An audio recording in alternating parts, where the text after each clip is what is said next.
देशाचं सर्वोच्च पद अमरावतीला पुन्हा एकदा मिळालेलं आहे. पहिले राष्ट्रपती आणि आता सर्वोच्च पद म्हणजे CGI जे आहेत अमरावतीचे भूषण गवई सर हे 52वे देशाचे जस्टिस आहेत. त्यांचे काका आपल्यासोबत आहेत. काय वाटतं त्यांना? काका मला सांगात की भूषण सर आज एवढ्या मोठ्या पदावर चाललेत, नेमकं लहानपण कसं गेलं त्यांचं, काय तुम्ही त्यांना हाताखांद्यावर खेळवलेलं आहे? हा ते योग आहे हा की हे अमरावतीला भूषण साहेबाच्या रूपानं हे दुसरं पद मिळालं सन्मानाचं. कारण पहिला मान सन्मान राष्ट्रपती प्रतिभाताईला भेटला, तो अमरावतीचा सन्मान झाला. आणि हा दुसरा सन्मान की भूषण गवई सामान्य परिस्थितीतून अति गरीब परिस्थितीतून आज ते देशाचे सरन्यायाधीश होत आहे. याच्यापेक्षा कोणता योग मोठा होऊ शकते? हा एक अमरावतीचाच नाही तर देशाचाही अभिमान आहे. सर एक मला सांगात की लहानपणापासून ते कसे होते, अभ्यासात कसे होते, खेळात कसे होते, काय काय आठवणी आहेत लहानपणीच्या त्यांच्या? वास्तविक पाहता आमचं कुटुंब फार लहान. आमची कमलताई भूषणची आई हे शिक्षिका होत्या साध्या D.ED वाल्या महेश्वरी कन्या विद्यालय.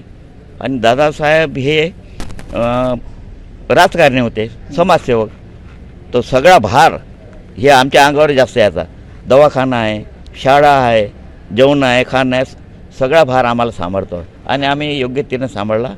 आणि तेव्हा ज्यांचे ते भूषणचे आम्हाला अनुभव आले की हा मुलगा एकदम अतिशय सालस, हुशार, जिज्ञासू आणि एक दूरदृष्टीवाला, म्हणजे जे मुलाच्या पाय पाडण्यात दिसतात अशासारखं आम्ही तेव्हाच हेरलो होतं की हा मुलगा एकदा फार मोठा होईल.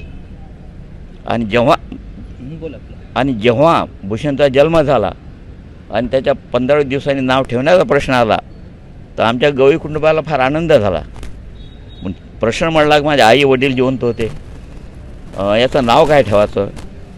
आता गवई साहेबा ते दूरदृष्टी होते, म्हणे आपण भूषण ठेवू. बाबा म्हणे याचं नाव आपण भूषण ठेवू. तो खरोखर हा योग झाला की ते भूषणनं त्याचं ओरिजिनल नाव होतं ते नाव सार्थक केलं. तो गवई कुटुंबाचाच भूषण नाही, अमरावतीचा भूषण नाही, तर देशाचा भूषण आहे. हा आमच्यासाठी फार मोठा योग आहे गवई कुटुंबासाठी. एक काकाची आणि पुतण्याची एखादी आठवण असेल की ती आठवण पाहून आज डोळ्यात पाणी येईल किंवा एक आनंद होईल, काय वाटतं? एखादी आठवण सांगाल? आठवणी बऱ्याच आहेत त्या काळातल्या. आता इथं त्याला हे झालं, पण एक आठवण अशी आठवते की भूषण गवई एकदा फार बिमार पडले, एकदा आजाराने. घरी आई नाही, वडील याच्यावर.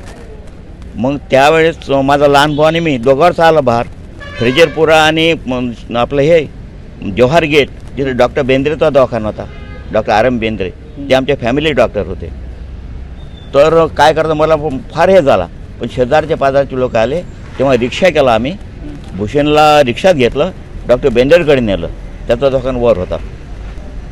तो एक आठवणीचा प्रसंग आहे की त्याची तब्येत फार बिघडलेली होती.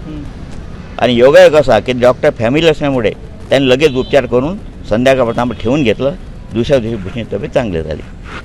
आज संपूर्ण 14 तारखेला अमरावतीमध्ये दिवाळी असेल, तुमच्या घरी कसा आनंद होईल? आनंद म्हणजे दिवाळीपेक्षा मोठा आनंद होईल. आमचं असं आनंदाचं आम्ही कधी स्वप्नाचं पाहिलं नाही की असा आनंद होईल म्हणून. कारण आमचं जमजम अति सामान्य कुटुंब, गरीब कुटुंब. या गरीब कुटुंबामध्ये जर आज दिवाळीपेक्षा जर दिवाळी होत असेल याच्यापेक्षा कोणता योग आहे? बरं, आता बरेच अनुभव आम्ही आतापर्यंत घेतलेले आहेत भूषण सरांचे. सरांना आपल्या पदाचा कधी जास्त लोभ वाटला नाही किंवा आपण एवढे मोठे आहो असं कधी वाटलं नाही? सामान्यातले सामान्य लोक. पण तुम्ही घर म्हणून काय म्हणता त्यांना? आम्ही तर त्यांना आता अरे भूषणच म्हणतो. कोणी काय म्हणतो आम्ही असं आम्ही भूषणराव म्हटलं तरी आम्हाला ते शोभणार नाही. त्यांचा मान सन्मान फार मोठा आहे, पण आमच्यासोबत भूषणच आहे, लहानच आहे.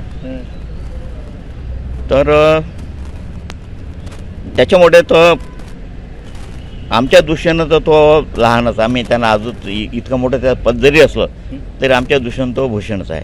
आणि आमच्या गवई कुटुंबाचं ते फार मोठं वैभव आहे. आम्ही असं कधी स्वप्नात पाहिलं नाही की हा एक प्रायमरीचा मुलगा, एका मराठी शाळेतला मुलगा उद्या हा देशाचा सरन्यायाधीश होईल. असं कोणी म्हटलं असं एखाद्या याने भविष्यकाराने त्या भविष्यकाळ लोकांनी ठोकलं असतं. असा आयोग जर आपण स्वप्ने मनी पाहिलं नाही ते पाहायला मिळालं.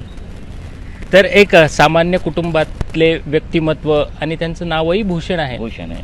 ते अमरावतीसाठीच नाही तर त्यांच्या काकांच्या जे जिभेवर आहे, शब्दावर आहे, तेच की हे जे भूषण आहे हे अमरावतीचंच नाही तर संपूर्ण देशाचं भूषण आहे आणि त्याचा आम्हाला स्वार्थ अभिमान आहे. अभिमान. धनंजय साबळे, मुंबई तक, अमरावती.